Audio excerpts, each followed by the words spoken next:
नमस्कार दोस्तों, एक बार फिर से आप सभी का मैं बहुत बहुत स्वागत करता हूं। दोस्तों, मायावती जी इस समय बहुत ज़्यादा एक्टिव हैं।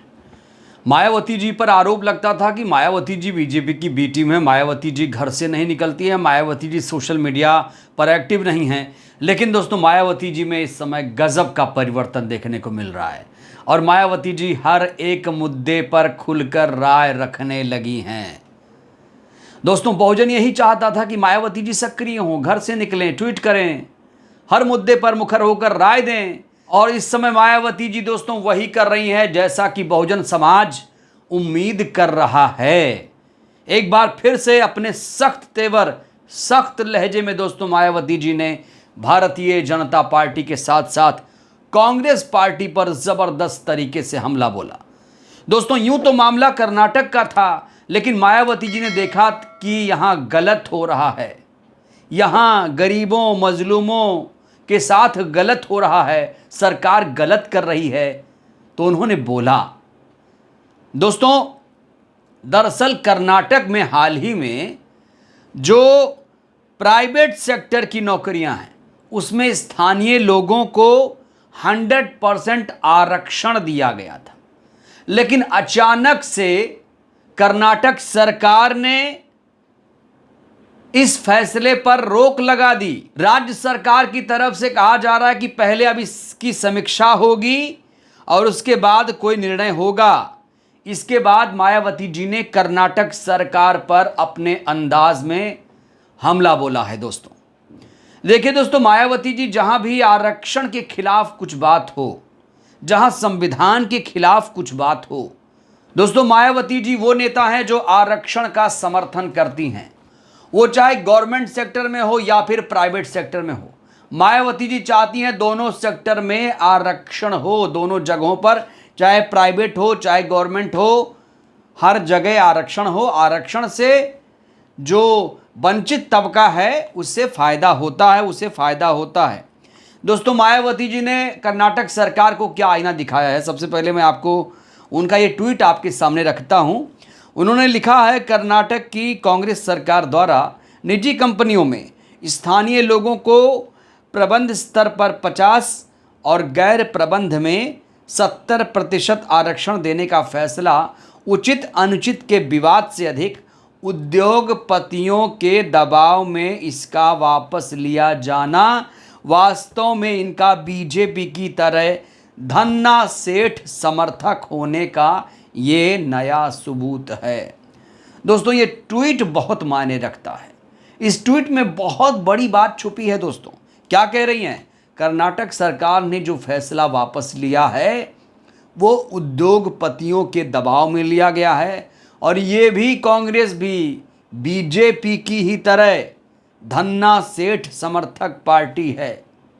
जिस तरीके से आरक्षण का फैसला, पहले आरक्षण दिया गया फिर वापस लिया गया, ये उद्योगपतियों के दबाव में लिया गया एक अनुचित फैसला है। आगे लिखती हैं, इन्होंने इसी प्रकार हाल के लोकसभा आम चुनाव को गरीबी, बेरोजगारी, महंगाई आदि जैसे जनहित के ज्वलंत मुद्दों से लोगों का ध्यान भटकाया। कह रही हैं कि जब लोकसभा का चुनाव हुआ, 2024 लोकसभा का चुनाव हुआ, तो इसमें गरीबी, बेरोजगारी, महंगाई के मुद्दे पर मुखरता से विपक्ष ने आवाज़ नहीं बुलंद की और लोगों का ध्यान भटकाने की कोशिश हुई। चुनाव को बीजेपी के आरक्षण और संविधान विरोधी होने की तरफ मोड़ दिया गया, जबकि कांग्रेस और भाजपा दोनों गरीब, बहुजन, आरक्षण, संविधान विरोधी हैं। दोस्तों, यहाँ मायावती जी जितना टारगेट कांग्रेस पार्टी को कर रही हैं उतना ही भारतीय जनता पार्टी को कर रही हैं। साफ साफ कह रही हैं, ऐलान कर दिया है कि दोनों गरीब, बहुजन, आरक्षण, संविधान विरोधी हैं। तो नरेंद्र मोदी जो ये कह रहे हैं कि हम संविधान से मोहब्बत करते हैं, बीजेपी वाले जो ये कह रहे हैं कि हम लोकतंत्र से मोहब्बत करते हैं, आईना दिखा दिया दोस्तों मायावती जी ने। कह रही ये लोग गरीब और बहुजन विरोधी हैं। 5 किलो का राशन दे रहे हैं लेकिन नौकरी नहीं दे पा रहे हैं। कायदे से चाहिए कि लोगों को रोजगार मिले, लोगों का स्थायी कुछ प्रबंध हो, लेकिन यहां 5 किलो राशन पर लोगों से वोट लिया जा रहा है, उन्हें ठगा जा रहा है। इस पर भी दोस्तों मायावती जी चिंतित हैं और 3 चीज़ों को इस समय राष्ट्रीय समस्या मान रही मायावती जी, गरीबी, बेरोजगारी, महंगाई को। मायावती जी कह रही है तीनों समस्याएं राष्ट्रीय समस्याएं। अब जो मोदी सरकार अपना पीठ थपथपा रही है, विश्वगुरु बनने की तरफ अग्रसर है, अगर 3 समस्याएं व्याप्त हैं, गरीबी, बेरोजगारी, महंगाई और भ्रष्टाचार भी जोड़ लीजिए, तो आप देखिए भारत कहाँ खड़ा है इस समय। क्या जो जन अपेक्षाएं हैं उसकी पूर्ति हो पा रही है? और मायावती जी जिस तरीके से वैलिड पॉइंट उठा रही हैं, संविधान के दायरे में रहकर जिस तरीके से वो बात रखती हैं, क्या कोई और नेता है जो इस तरह से सरकारों को आईना दिखा रहा है? दोस्तों, यूं तो मायावती जी उत्तर प्रदेश की राजनीति ज़्यादा करने के लिए जानी जाती हैं। अब कर्नाटक में बहुजनों के साथ गलत हुआ, जिन्हें आरक्षण मिला था छीन लिया गया, रोक लगा दी गई। जो लोग परेशान थे उनके साथ मायावती जी खड़ी हैं। कर्नाटक के मुद्दे पर दोस्तों मायावती जी खड़ी हैं, तो उत्तर प्रदेश हो, उत्तराखंड हो, हरियाणा हो, दिल्ली हो, हर जगह कोई भी ऐसा मुद्दा आता है तो मायावती जी उनके साथ खड़ी होती हैं। दोस्तों, आपको यह भी याद दिला दूं, सिद्धारमैया सरकार जो मुख्यमंत्री है वहाँ के, कर्नाटक के मुख्यमंत्री जो सिद्धारमैया हैं, इससे पहले 16 जुलाई को सी और डी कैटेगरी की नौकरियों में स्थानीय लोगों को 100% आरक्षण देने का ऐलान किया था। दोस्तों, इस फैसले पर नेस्कॉम ने विरोध जताया था। उसके बाद सोशल मीडिया पर जो फैसला पोस्ट किया गया था उसे हटा लिया गया था और नेस्कॉम ने, दोस्तों नेस्कॉम खासतौर से सरकार के फैसले पर विरोध जताया था। नेस्कॉम ने कहा था कि इस बिल की वजह से कंपनी राज्य से बाहर जा सकती है। अच्छे टैलेंट की तलाश में कंपनी मजबूरी में राज्य से बाहर चली जाएगी, इससे राज्य पर भी इसका असर पड़ेगा। मायावती जी यहाँ साफ तौर पर कह रही हैं कि जो उद्योगपति हैं उसके दबाव में ये फैसला वापस लिया गया है, जो कि अनुचित है। ये धन्ना सेठ समर्थक होने का सबूत भी कांग्रेस पार्टी भारतीय जनता पार्टी की तरह दे रही है। दोस्तों, मायावती जी गजब की एक्टिव हैं इस समय सोशल मीडिया पर। इससे पहले देखा था आपने कांवड़ यात्रा रूट पर जहां कहा गया था कि जहां जहां से कांवड़िए गुजरेंगे, जिन जिन की दुकानें, होटल हैं, भैया अपना नेम प्लेट लगा लो। तो मायावती जी ने कहा यह फैसला असंवैधानिक है, संविधान में इस तरह की बातें कहीं नहीं हैं। कहा था कि नया जो सरकारी आदेश आया है ये गलत परंपरा है और ये सौहार्दपूर्ण वातावरण को बिगाड़ देगा। सरकार जनहित में इसे तुरंत वापस ले। यूपी प्रशासन के इस फैसले का देश भर में जबरदस्त तरीके से विरोध हो रहा है। कांवड़ियों को क्या मतलब है कि हिंदू की दुकान है, मुस्लिम की दुकान है?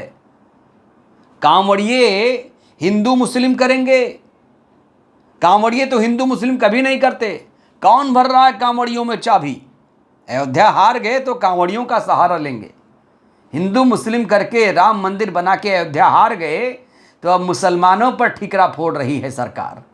ये चलने वाला नहीं है।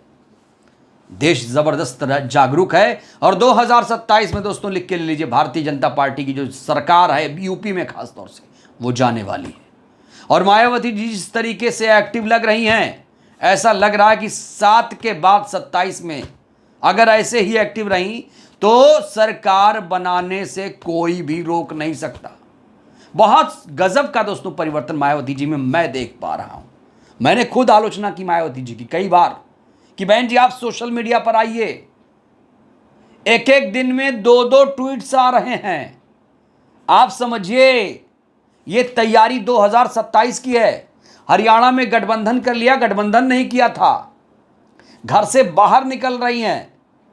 तमिलनाडु में बीएसपी अध्यक्ष की हत्या होती है तो बहन जी वहां चली जाती हैं, राज्य सरकार को लताड़ती हैं, सड़क पर खड़ी हो जाती हैं, जनसैलाब उमड़ पड़ता है। बाहर निकली, सोशल मीडिया पर एक्टिव हुई, गठबंधन किया। बीजेपी कांग्रेस पर जबरदस्त तरीके से हमलावर है। तो और क्या चाहिए?